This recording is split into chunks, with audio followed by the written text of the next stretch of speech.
This conference will now be recorded. Hello everyone. Good morning, good afternoon, good evening. So, as I told yesterday, let's start with our first Linux topic today. So, the topic of the day is managing file systems and partitions. It's one of the lengthiest concept. So, where we are going to discuss a good theory about it, and thereafter we'll step into practicals. So first of all, the question here is what exactly is a partition and what is this file systems, etc. See, partition is a logical division of your hard disk.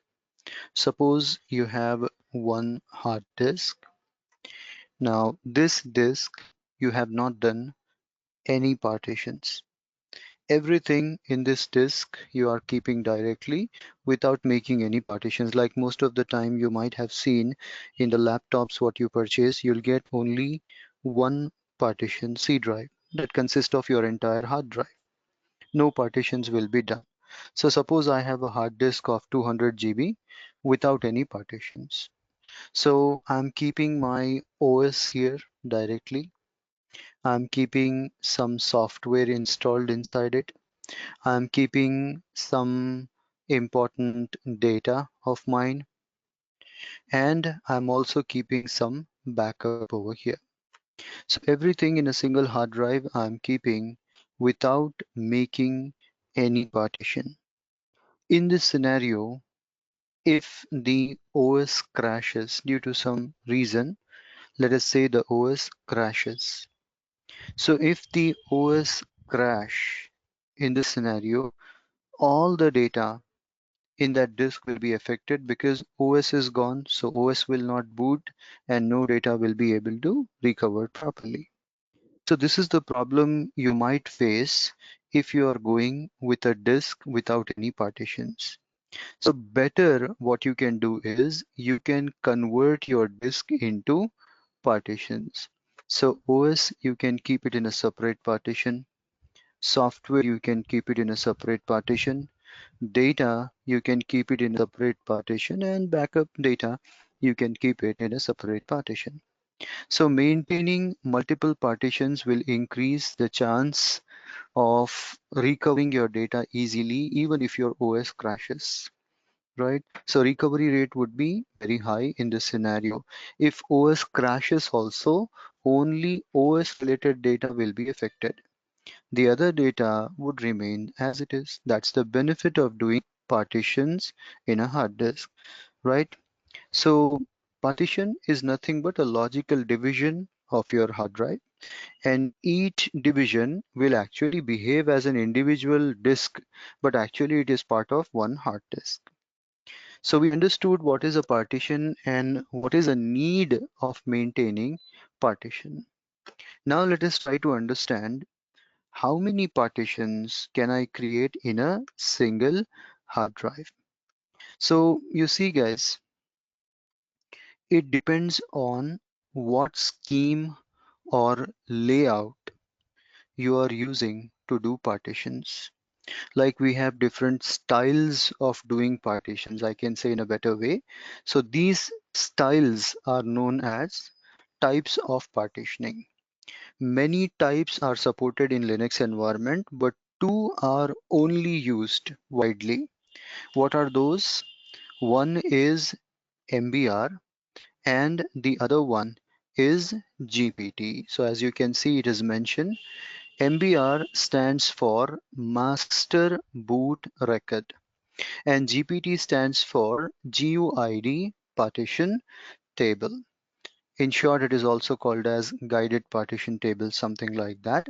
So these are the two types of partitioning what you can opt for and do partitioning in the system.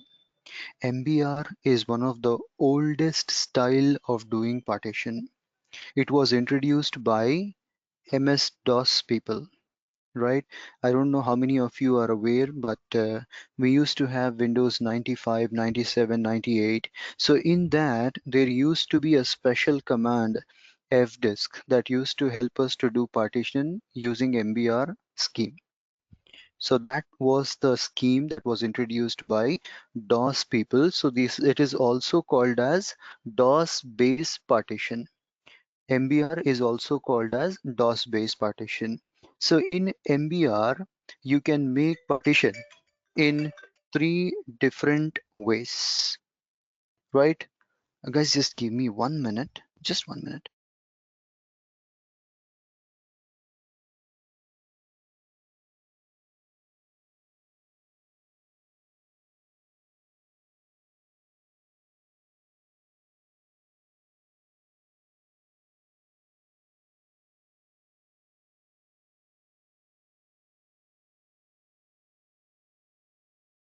So as I was telling you that MBR is the oldest way, and in MBR, there are different types of partitions. What are those? As you can see, I have mentioned something called P. That P is nothing but primary partitions. Now try to understand here what exactly primary means. Primary generally means first. See, what happens is during boot, the partition that get activates first is called as primary partition. And guys, usually primary partitions will be holding your operating system. Now, during installation, you remember we have created root, boot, swap, that kind of partitions, right? So where do you think root, boot, swap is sitting? Root, boot, swap will be sitting in primary partition only, because during boot, it gets activated first. And which thing needs to be activated first? Obviously, operating system. So operating system related partitions will be kept in primary partitions. Now, if I go with only primary partitions, how many primary partitions I can make? See, if you are going with only primary, there is a limit that you cannot go more than 4 partitions. Suppose, guys, I have 100 GB hard disk, 10 GB, 4 primary I have created. So still 60 GB is left with me. You cannot use it. The limit is only 4 primary partition. After that, you cannot create even a single partition, even though you are having space remaining. So not to have that problem, the criteria says us that first 3 partitions you create as primary. Suppose I have created 10 GB, 10 GB, 10 GB. Assume we have 100 GB hard disk. So 10 GB, 3 primary we have created, for example. Now I'm remaining with 70 GB. With that 70 GB, you can create a special partition which is called as extended partition. See, the name itself is slightly explaining you. Extended partition will extend the capability to create more partitions in a hard drive.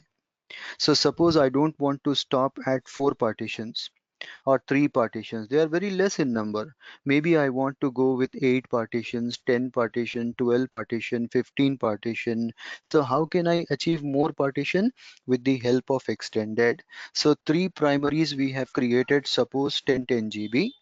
With the remaining space 70 GB, you created extended partition.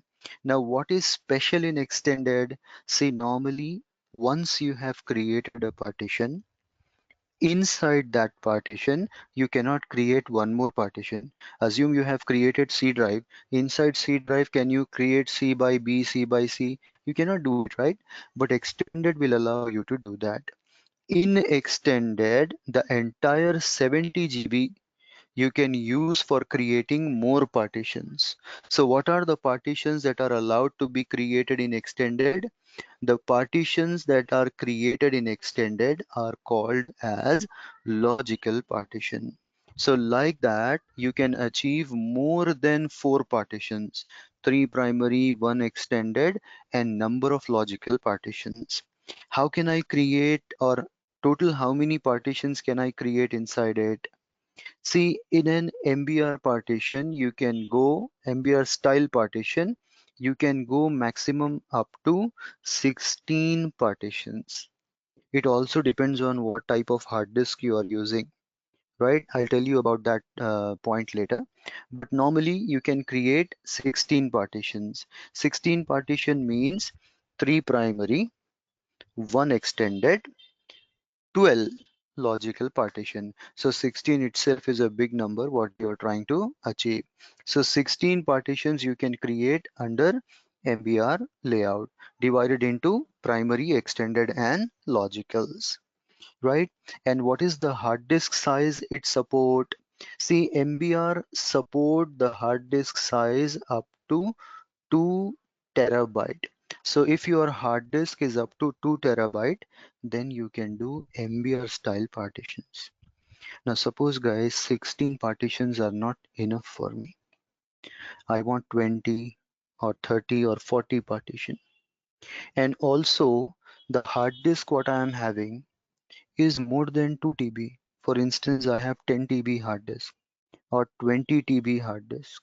Then, so in that scenario, you can opt for GPT. GPT is a very straightforward and advanced partitioning concept. In GPT, you can create up to 128 partitions in a single hard drive, and the hard disk size it support is 2 zettabyte. What is zettabyte? I'll explain you in a short while. But this is the way how your GPT will try to create the partition. And in GPT, there are no types of partitions. All partitions are simply represented as partition. There is no primary, there is no extended, and there is no logical. Unfortunately, guys, during installation, it never asks us what type of partitions you want to do. During installation, automatically depending on hard disk size, it will go for MBR or GPT. Maybe in coming version like Red Hat 9 or something, I hope that it might allow us to choose which style of partitions you want to do. But as of now, till Red Hat 8, it never asked during installation, would you like to do MBR partitioning or GPT? Depending on hard disk size, suppose if the hard disk is less than 2 TB or 1 TB, it goes with MBR. If it is more than 1 or 2 TB, it automatically goes with GPT. But it never gives us a choice to choose what style of partitioning we want. But whenever you are adding a fresh hard disk, suppose OS is installed, everything was working, now you brought a new hard disk and connected to your system. That new hard disk, we will get very much chance to do either MBR partitioning or GPT. But during installation, there is no choice given to us to choose which style of partitioning you want to go. Now, let us try to talk about what is that zettabyte, and there are some new units of storage what we have to understand. So basically, guys, the old storage units work like this: 1024 uh, bytes is equals to 1 KB, and 1024 KB is equals to 1 MB, right? Or let me put it in capital letters, that would make it better,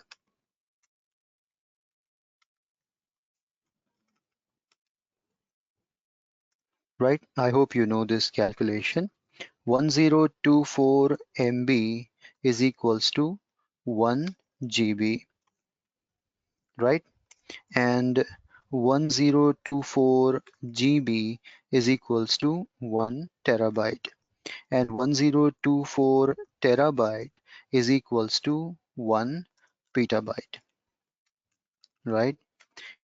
And 1024 petabyte is equals to 1 exabyte, and 1024 exabyte is equals to 1 zettabyte. Okay, so this is the way this units goes. So you see the calculation is always in 1024 units, 1024 bytes, 1024 kilobytes, 1024 megabytes, gigabytes, terabytes, exabyte, like that. So 2 zettabyte is nothing but 1024 exabyte is equals to 1 zettabyte. So you can understand that what is the size it promising, right? Now, beyond this unit also, there are units, Yonta bytes and other things also. I don't want to go with that. Now, one more storage unit, what I wanted to introduce now is we are going now with flat units, guys. See, people does not wanted to get confused with that 2424 calculation. Now, sometimes it might happen that when you go and purchase a laptop, they says that the RAM or disk is of 1 TB. But actually, when you open the Windows operating system or any operating system, check the size, it might not show you exact 1 TB, but it might show you 0.99 GB, something like that. So why they are promising us that it is 1 TB, but when we are opening it is 0.99 something, not exact unit. The reason is now we are moved from that 2424 unit and we have entered into flat units. So now the units goes like this, guys. 1000 bytes is equals to 1 KIB. So guys, it is no more called as kilobyte. Now it is called as kb byte. So kb byte is a flat unit, guys. Kilobyte is 242424, kilobyte, megabyte, gigabyte. But in place of kilobyte, now we are having kb byte, KIB, which is flat unit. Same way, 1000 KIB is equals to how much? It is 1 MIB, mebibyte. Same calculation it goes now. So it says 1000 MIB is equals to 1000 GIB, gigabyte. Same way you have 1000 G small I and B. That's how it is written. Will be now 1 TIB. Same way 1000 TIB is equals to 1 PIB, petabyte, something like that. And 1000 petabyte is equals to 1 XB byte. And 1000 XB byte is equals to 1 ZIB, right? So this is how it goes now. So scenario is now changed, guys. It's not the same. So what happens over here is whatever size you see in KB, MB, GB, it's little bigger when compared to this KIB, MIB, GIB because it goes in flat units, right? So that 242424 value will be lesser over here. That's the reason when you purchase something of 1 TB, your OS might not show you exact 1 TB, it shows little lesser size because here it is not TB, it is TIB, the minor sizes, the flat sizes what you're having. So Linux and all modern systems has now adapted this flat size values. So now if you open and check the size of your hard disk, it might display in KIB, MIB, GIB only. You check your RAM, it might be displaying in that short units only. So that 2424 calculation has now been avoided and we have moved to a flat size units to make sure that the calculations and usage becomes simple and easy. So if you go with ZIB also, it supports 2 ZIB size. Okay, fine. Now let's move ahead and let's see how I can identify which type of disk is connected to my system. Say guys, when you go and purchase a hard disk from store or online when you search, you will get variety of disks. So we have different technology of disks.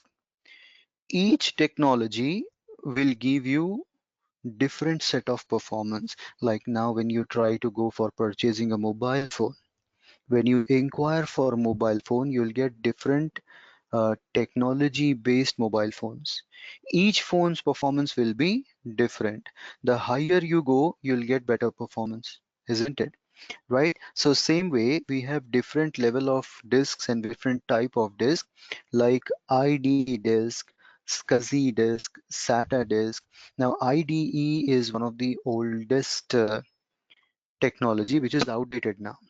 If you are aware, when we used to have Pentium 2, Pentium 3, Pentium 4 type of systems, in that IDE disks used to be work. Let me just show you one picture.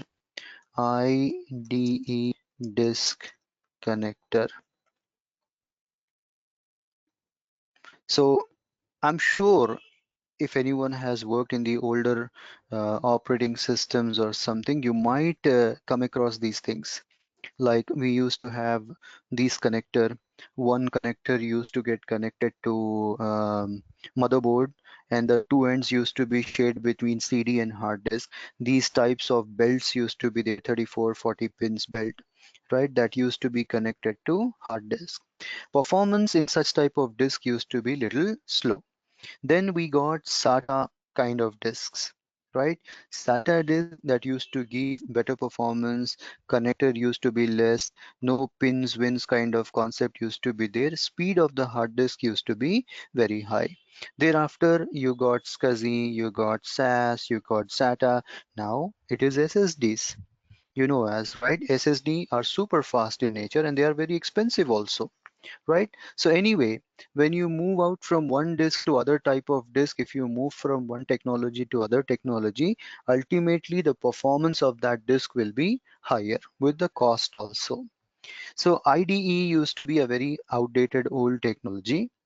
If suppose, just for information, I have kept it, otherwise there is no rule of explaining it. If you are using IDE disk, then the naming convention used to go like this. See, all the disk information is maintained in /dev location. So here you can find HD. First IDE disk will be called as HDA. If you add one more hard disk, it would be dev HDB. If you add one more, it would be dev HDC. So hard disk's name will be A, B, C, D, E, F, G, so on and so forth. The story will continue. But if you do partitions inside it, the partition names will be stored like this: dev HDA1, dev HDA2, dev HDA3, then 4, then 5, then 6. The story continues, guys, right? So disk name will be A, B, C, D, E, F. Partitions inside it would be 1, 2, 3, 4, 5, 6, so on and so forth. Same would be the case with HDB. It would be dev HDB1, then the next would be dev HDB2, then the third dev HDB3, and story would be continued. Same way in C it would be dev HDC1, then dev HDC2, then dev HDC3. So that's the way how the things would be going on. Hard disk name will be ABCD, partitions will be 1, 2, 3, 4, 5, 6, so on and so forth. Now suppose I am using the modern S-letter technology. See why I'm calling S-letter technology, because now all the modern hard disk, whatever you are seeing, are mostly starting with S. Like we have SCSI. SCSI is pronounced as SCSI. It is one of the type of disk that you can have. Now, better than SCSI, you have SAS. Better than SAS, you have SATA. Better than SATA, you have SSDs, right? So different levels of technologies are there. Each one will be giving you more performance than the previous one. Reading, writing speed will be faster. IOPS you will get is more. Now, S-letter technology, you will be having the disk as dev SD. First hard disk will be SDA. Second will be SDB, third will be SDC, then SDD, SDE, SDF, SDG, so on and so forth. The story would continue. And the partitions you make inside it will be SDA1, SDA2, then SDA3, so on and so forth.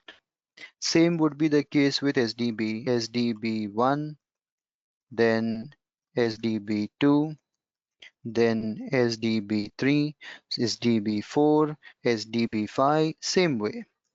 Then in C, SDC1, SDC2, then SDC3, like that the story would continue.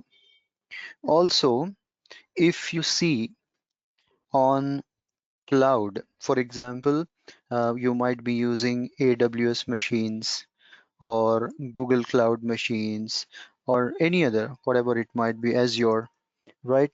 So on that, you might see something called virtual disks. So virtual disks are not real in nature. Depends on what virtualization you are using. Automatically, it creates a virtual hard disk, right? So what would be the name of those? In that scenario, you might see dev, VDA, VDB, VDC, like that, or you might say dev XVDA, XVDB, XVDC, like that, the name. So when you see that word V inside it, then realize that this is a virtualized kind of disk with the help of some virtualization and all. So mostly when you install Linux or when you create an instance on cloud environment, it might give you the disk in that pattern. Either they might use the name VDA or XVDA. So please do not get confused with that. These are nothing but virtualized disk that is presented to your machine. Partitions will be VDA1, VDA2, XVDA1, XVDA2, like that. The name would be continue. Then we might also connect CD or DVD drives to our system. CD and DVD drives mostly we will connect one only, isn't it? So the names would be dev SR. First disk, if you are connecting, it would be called as SR0. If you have two DVD drives, it would be SR0, SR1, or you might also see a name SCD, SCD0, SCD1. So SR0, SCD0, SR1, SCD1, these are nothing but your CD or DVD drives logical name that is used by your operating system. So these are the disks what you might be viewing. So these are small hints, guys. By using that hints, you may come up to know that what type of disk you are using. I don't want you to completely depend on this hint because there are some command lines. When you run that command, it exactly tells you that which type of disk you are using. Is it IDE, SCSI, SAS, or virtualized, or LUN coming from SAN? Everything it is going to display out. One command will give you detail about that. But these are important hint what every Linux administrator should be aware of. By seeing the name, you should have something in your mind that this is either IDE or SCSI or SATA or SAS, or maybe this is a cloud instance. That's the reason I'm getting VDA, XVDA, something like that. Okay. All right. So this is the way, guys, how we can recognize what type of disk is connected. Now, next important thing what we have to talk about is file system.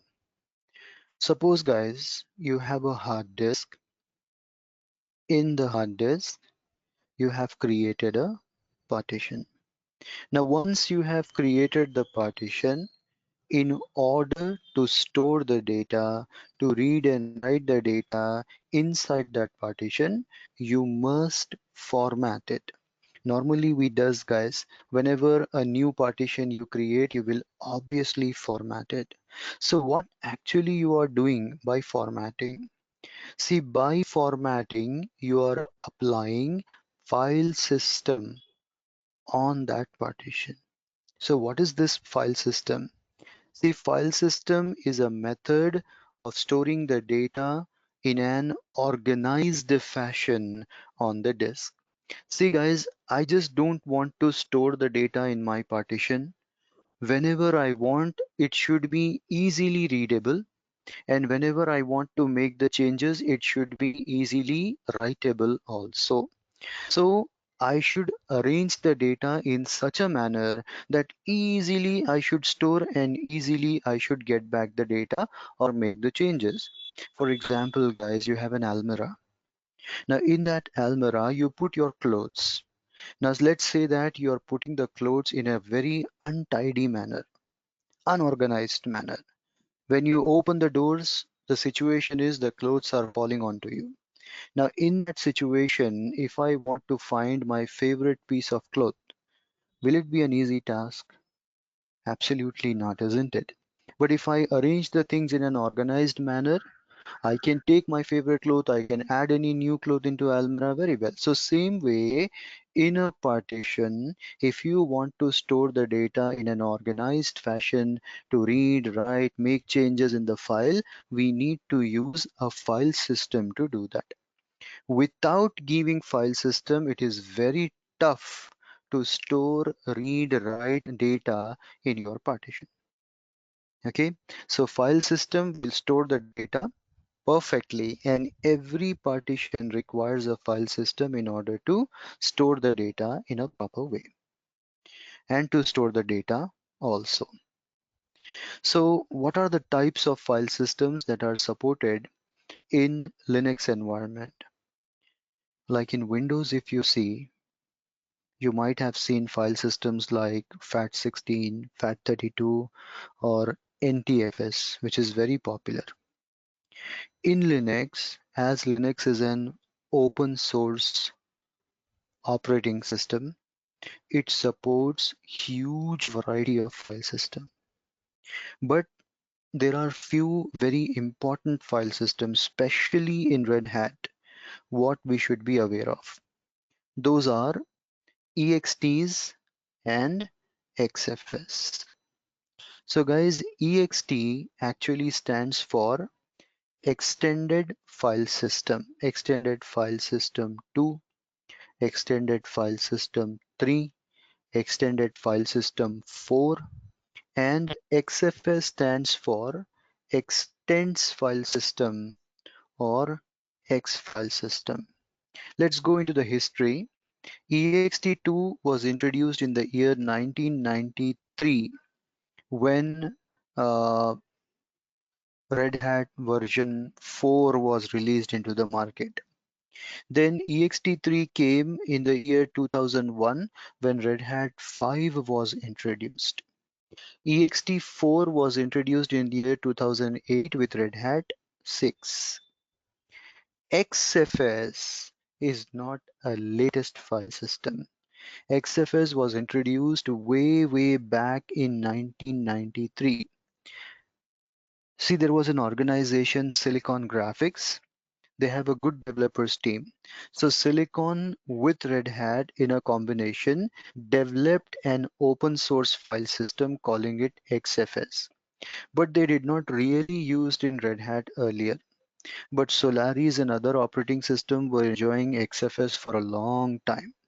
Now in Red Hat 7 and 8, they added some good features in XFS, and now they are asking us to use it as a default file system in Red Hat 7 and Red Hat 8 also. Okay, so in Red Hat 7, Red Hat 8, we are using XFS as a default file system.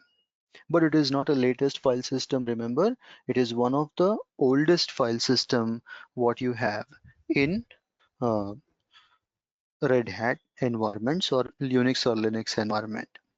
Now ext2 does not have a journaling feature, whereas ext3, ext4 and XFS all support journaling feature.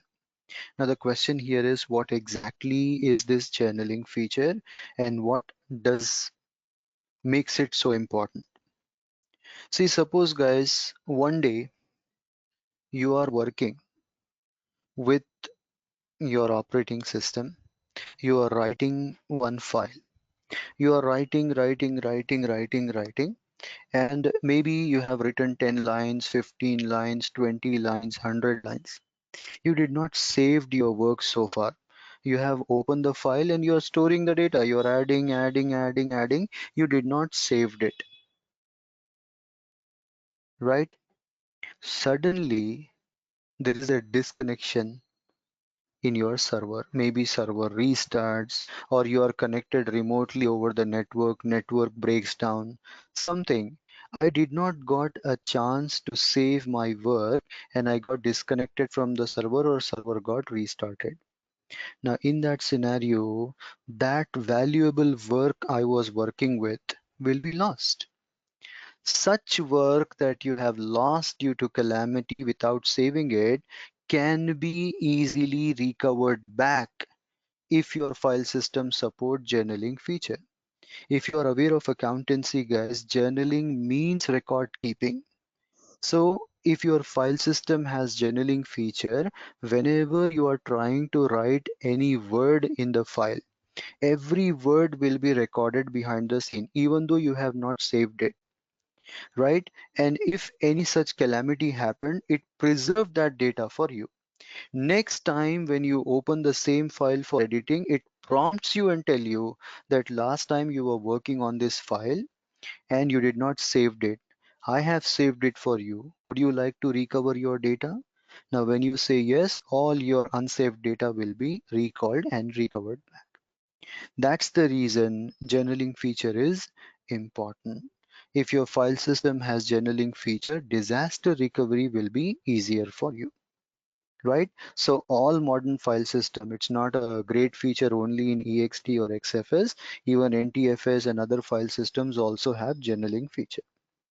Now, how much size file I can keep in these type of file systems? Suppose I have a partition I formatted with ext2. So what is the size of file I can maintain maximum? See, we also have one more version of ext, which is called as ext. You can also call it as ext1. So ext used to give us one single file size up to 16 GB. So upgraded version definitely will have more scalability, right? So ext2 will now give you to maintain a file size maximum up to 2 TB. That means you can have a file with the size of 2 TB data inside it. If your file size crosses 2 TB, then ext2 cannot handle a file with more than 2 TB capacity. Same was carry forwarded for ext3. So I'm talking about one single file. Like that, you can maintain many files with 2 TB size, but one file size should not cross more than 2 TB. That is the maximum limit what ext2 or ext3 can handle. Mostly ext2 and ext3 will have same features. So you see ext3 is also telling that it also not allows you to maintain a file more than 2 TB. But ext4 comes with more capacity. So if you have a partition formatted with ext4 file system, so inside it you can maintain a file with a size up to 16 TB. So capacity has been increased. Obviously, guys, when you move from one version to other version, there are definitely scalabilities and advanced features what you will be getting. Now, what's new in XFS? What is the new addition they did? In XFS, you can maintain a file with up to 8 exabyte or XB byte, EB or EIB. So what is that EB? Normally 1 exabyte is nothing but 1024 petabyte.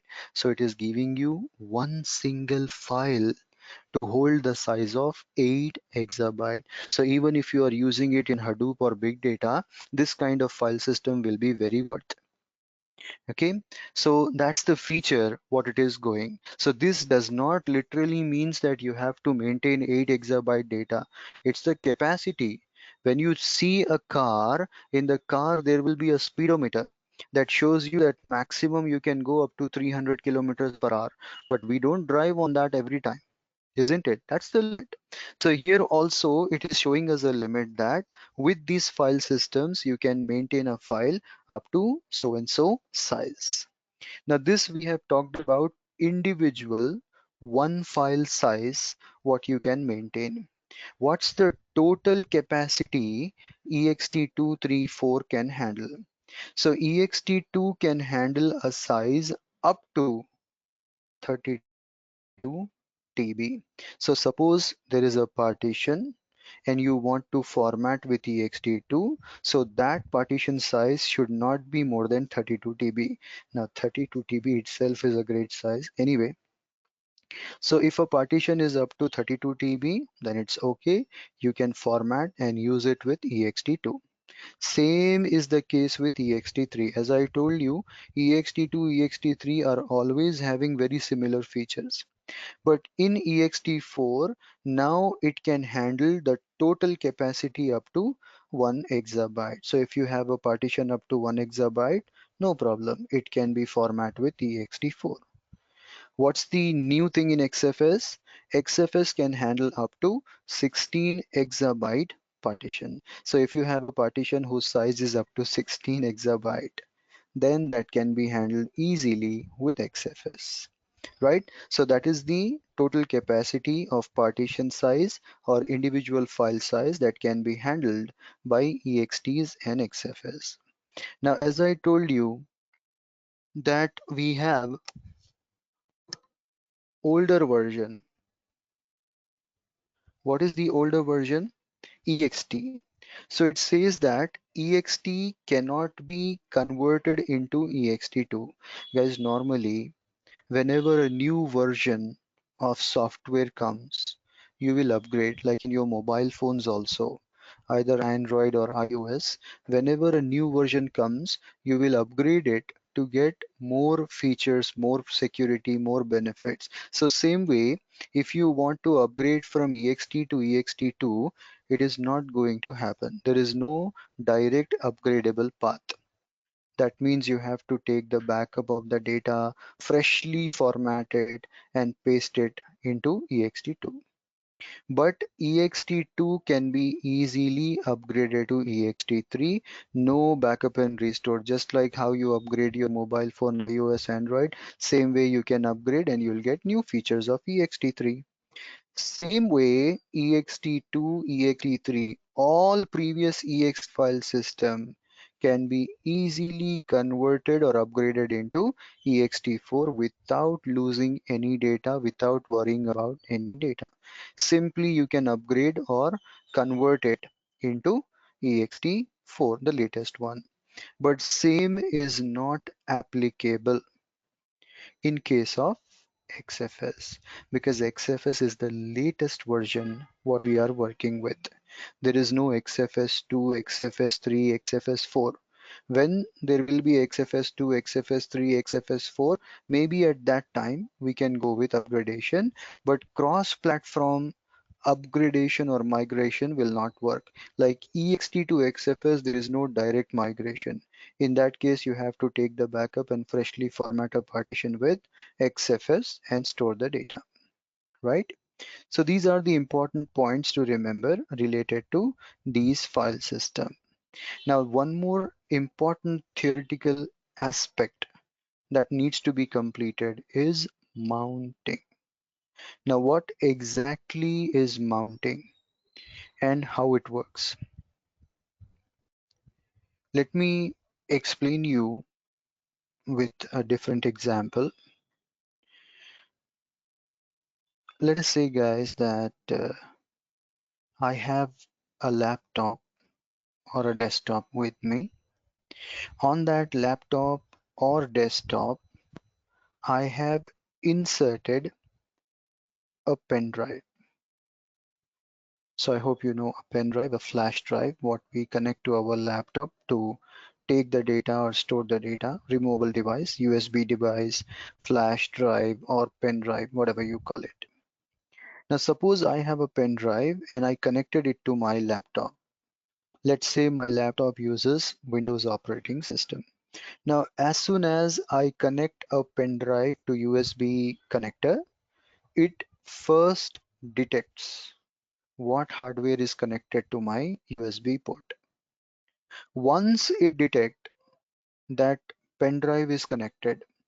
It loads the driver. See, depending on which model you are working, according to that driver will be loaded. Once the driver is loaded, then in my computer when you go, or this PC when you go, it shows one icon, D drive, E drive, F drive.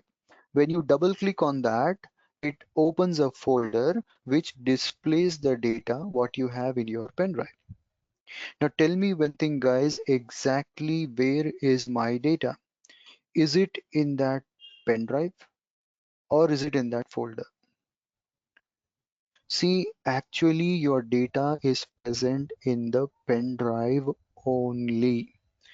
Suppose I'll take one pen drive, I'll give it in your hand and I'll tell you, tell me what is the data in this pen drive. Now guys, can you shake a pen drive in your hand or keep it in front of light and tell me what data is present inside it? Can you do that way? Obviously not. See, pen drives or CD drives or hard drives, they must be connected to your system in order to access it. Just by keeping hardware in your hand, you cannot tell me what is the data present inside it, isn't it? So what happens here is we need some medium to access this drive. So this folder is attached to a drive in order to access the data inside it. Now, this concept of attaching a drive to a folder to access the data inside it is called as mounting. You cannot directly go into pen drive. You cannot shake the pen drive and tell what is the data inside it, isn't it? So for all that reasons, I need to connect this drive to a folder. Suppose you have 5-floor building. Now you want to go to third floor. How would you go to third floor, guys? You cannot fly and go to third floor. You need either the elevator, the lift, or you need the steps or stairs through which you can go to second floor or third floor or fourth floor or fifth floor. See, my work is on fifth floor. I don't want to sleep. I don't want to eat on floors on the stairs or in the lift. But I have to use it. Same way, my work is in the pen drive. Directly you cannot access it, so you need to go indirectly to the folder, then you can access that drive. Now, this concept is very much unknown in Windows because Windows is a very user-friendly operating system. It never gives you efforts to know what is happening. One time you connect pen drive, if it is not showing up, you'll remove and again connect to other port. There also it is not working, you'll remove, connect, suddenly it appears. But you never know that what technique it is following, what exactly it is doing. So attaching a drive, not only pen drive, it can be the hard disk, it can be the partition, it can be the pen drive, it can be the CD drive, whatever storage, readable, writable device you want to use, it should be connected to a directory or a folder. Now, when a drive is connected to folder, it is called as mounting. So drive has mounted the folder. Through that folder, you can access the data, you can make the changes, and whatever you want, you can do it. Don't worry if it is not yet clear to you. When I show you practically the concept of mounting, then all your doubts will be flushed out. So just remember here, attaching a drive, it can be pen drive, CD drive, hard drive, partitions, whatever. So attaching a disk drive to a directory in order to access the data inside that drive is called as mounting. And once your work is over, you can disconnect, you can close the connection. Whenever you close a connection between a drive and a folder, we call it as unmounting. So mounting means connecting the drive and folder. Unmounting means breaking the connection, disconnecting the connection between drive as well as the folder. Now let me tell you one thing, guys. Suppose you have connected a pen drive, your work is over. Now, if you want to remove it, in Windows, we have a very beautiful option.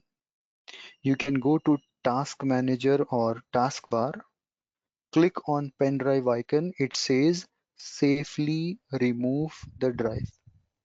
Now, when you click on safely remove drive, in 30 40 seconds, it says it's now safe to remove. And you will see in my computer, the icon will be gone. Now, guys, what it is doing that it is becoming safe to remove the drive? Guys, it is actually doing unmounting concept. So mounting and unmounting in Windows happens automatically.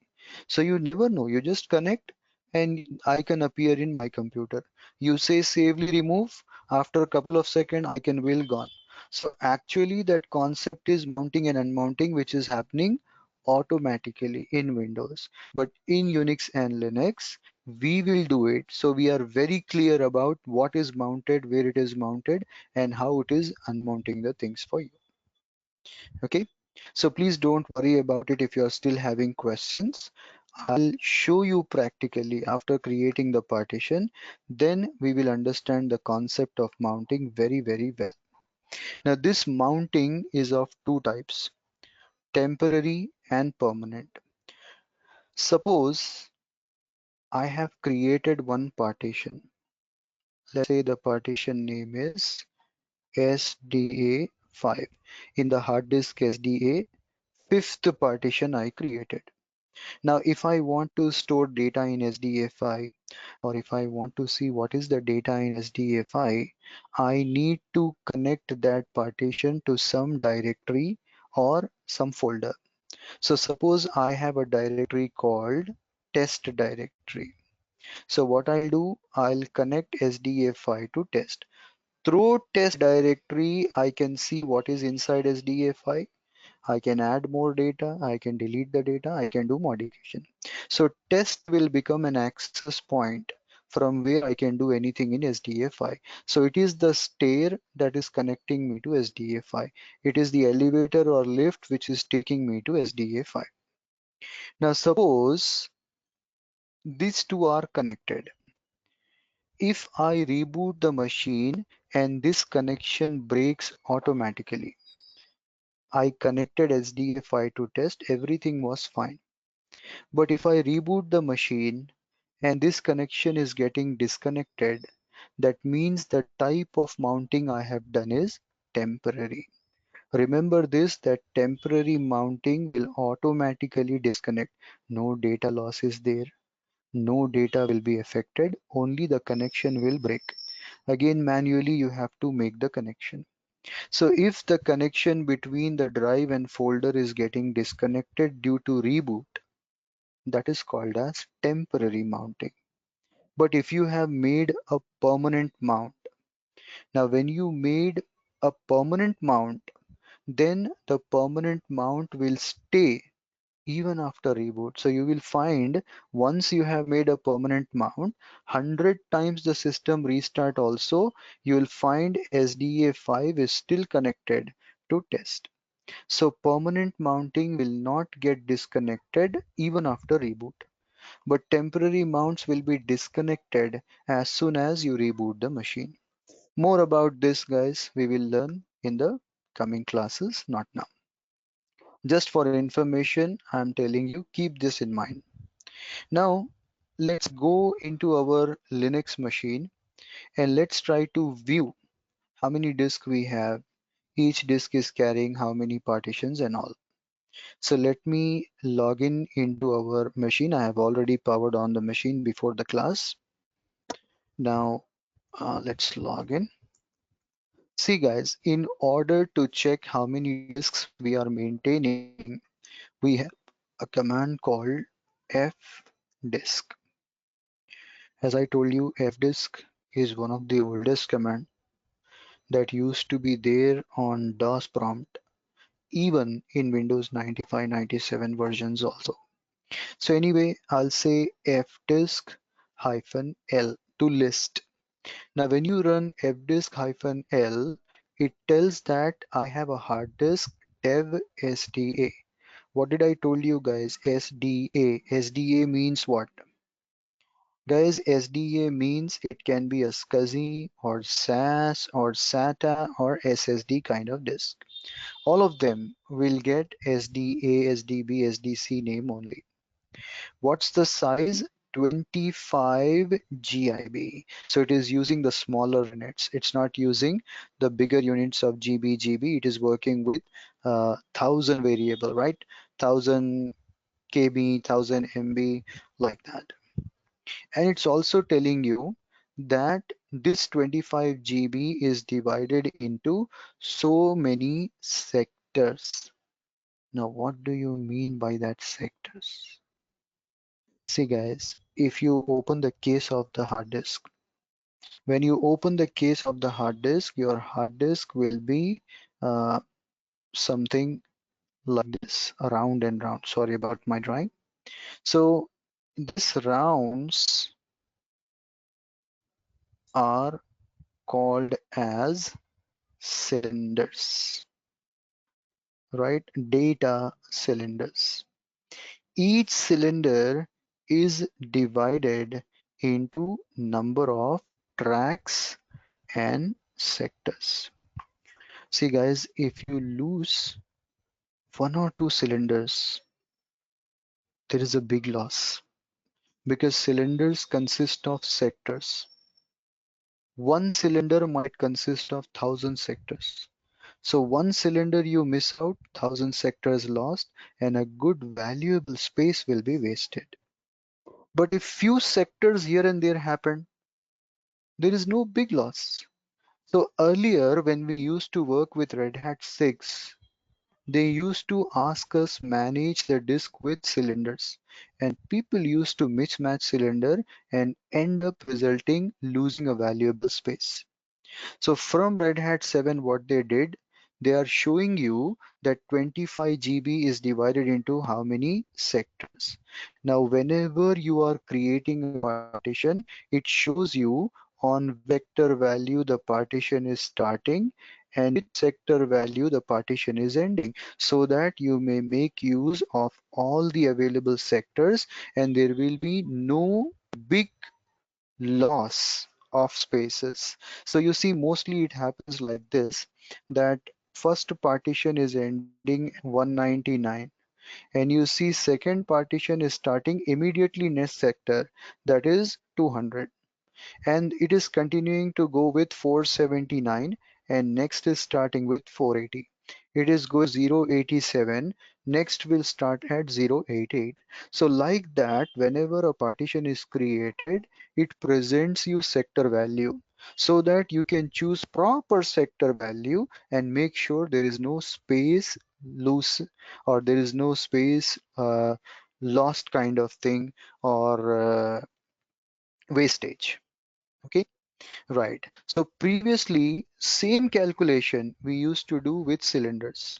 So if I show you, I have already kept the screenshot with Red Hat 6 also, so that I can display you.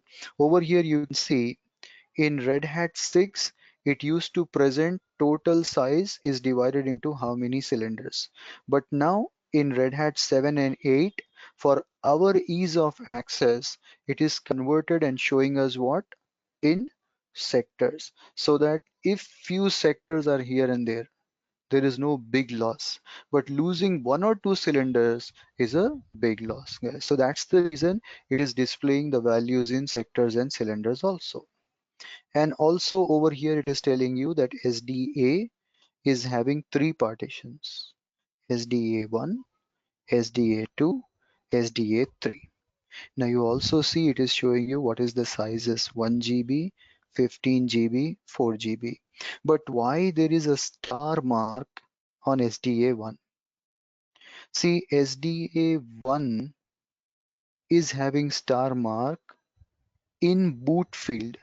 That means SDA1 is your bootable partition that gets activated first during boot. So the boot partition will always show star mark. As of now, it does not give any importance to us, but at the time of troubleshooting, when your system is not booting, we try to access the boot partition. How would you know which is the boot partition? This star mark will help you to tell that this is boot partition. So we'll go to that partition, repair it, and make our system boot again. And you see what is the type of partitioning we are working with? DOS based partition. What did I told you? There are two types of partition, MBR and GPT. MBR is also called as DOS based partition. But anyway, guys, I still have many questions in my mind. If it is MBR, am I working with primary, extended, or logical partitions? It is not telling me that. And if it is SDA, is it SCSI, SAS, SATA, SSD? What? I cannot just keep guessing. I want to know exact technology, what it is. And I want to see that these partitions are primary, extended, logical, or what. To get more detailed information about your disk, you can go with our next command, that is parted-l. When you run parted-l, it tries to give you extra information what fdisk was not able to give you. So you see, it says that the disk what you are using is of SCSI format. And here it is showing you the size in GB. I told you GIB is smaller, GB is bigger. So it has assumed that 25 GIB is nothing but 26.8 GB. Please ignore this size. We will concentrate on GIB only with fdisk. I just bring you here to show you that the disk type what you are using is SCSI and partition type is MS-DOS. MS-DOS is nothing but MBR, and that's the reason the type of partition here it is displayed is primary or extended or logical or something like that. Okay, all right. Now, also it is telling you that which file system these partitions are formatted with and which partition is your boot partition, right?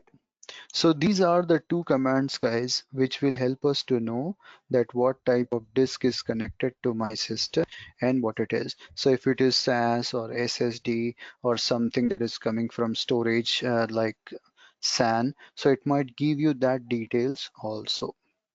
So guys, I think for today's session, this is more than enough. We have done with lots of theory. I don't want to go with practical immediately because lots of heavy practicals remaining now for the next session.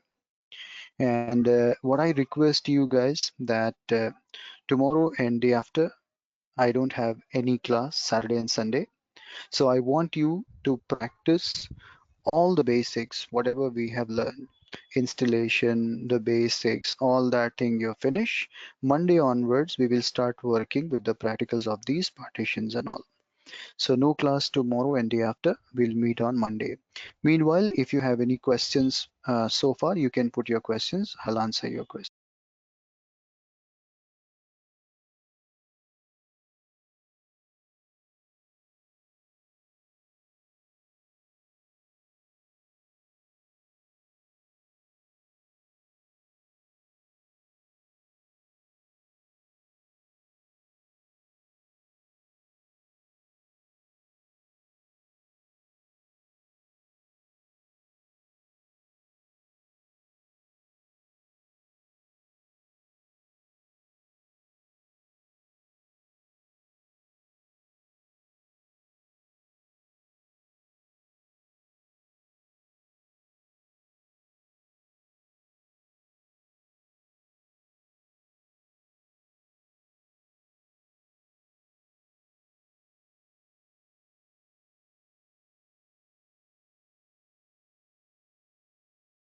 Okay, it seems there are no questions. That's fine. So we'll stop the session here, guys. Have a nice weekend. See you on Monday.